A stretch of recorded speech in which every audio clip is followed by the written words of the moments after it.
The topic of deconstruction is all the rage these days. Everybody's going through it. Everybody's experiencing it. Everybody knows somebody who has left the church because of it. I think it's really pointing, like it's a symptom, right? It's letting us know that the church has failed us. I suspect if you're watching this, that you may be one of those people. The church has failed. And maybe you carry with you some church wounds that are resistant to any sort of healing. I was a pastor for 20 years, and I encountered the church failing me when I was a young pastor. I think I was 19 years old.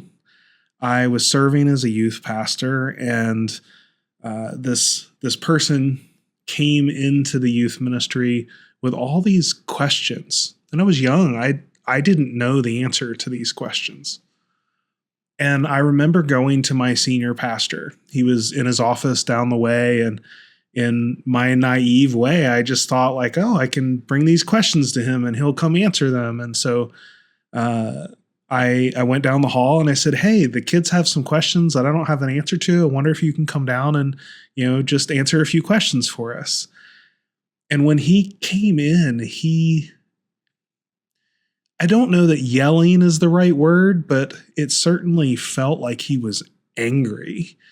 And he was very clear that asking these sorts of questions was sacrilege and made us awful people. And I was embarrassed. I was embarrassed that I had brought that into the space where the kids felt safe enough to ask questions. And I didn't know what to do with it. And it racked my faith and created, I guess I was already kind of going through some deconstruction, but it pushed me right down that line real fast.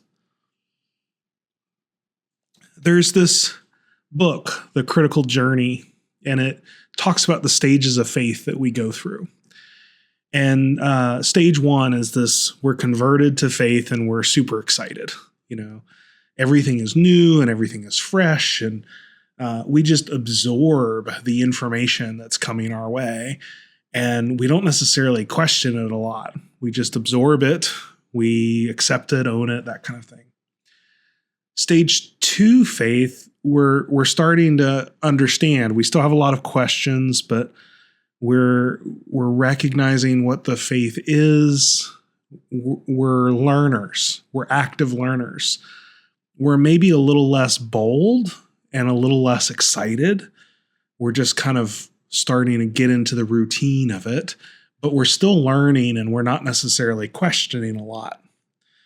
And then stage three faith is this stage where we have kind of learned the tradition. We've picked up the rhythms, and we maybe even teach those rhythms. We lead people through those rhythms. And the church is really good at stage 1, 2, and 3 faith. But anybody who experiences anything after that, stage 4, where a person starts to turn inward and they start to think about this faith from their own individuated perspective, when somebody is experiencing that, the church doesn't know what to do with all their questions. They don't know what to do with their doubts and their skepticism and their inner turn. After stage 4, kind of at the end of stage 4, someone hits the wall, what Hedberg and Gulig called the wall, where it might sound like a loss of faith. They run into this place where anything that they used to do doesn't work anymore. The rhythms of faith don't work. They don't like reading the Bible. They don't like whatever. They just lose the appreciation for the faith that they grew up in. And then on the other side of that wall is the stage 4 or stage 5 faith, rather, where the person starts to turn outward again, but now they're individuated. So maybe if they want to serve in church in stage 3 faith, they were like, what do you need? I'll do whatever. But in stage 5 faith, they know who they are. And so when they go to volunteer at a church, they don't say, oh yeah, you need somebody in the nursery? Let me do that. Instead, they're saying, this is who I am, and this is how God made me, and this is what I want to do. And the church doesn't do well with that either. There's stage 6 faith, and those are the mystics, and it gets harder to put boxes around them and think about it. But we can talk more about that if you're interested.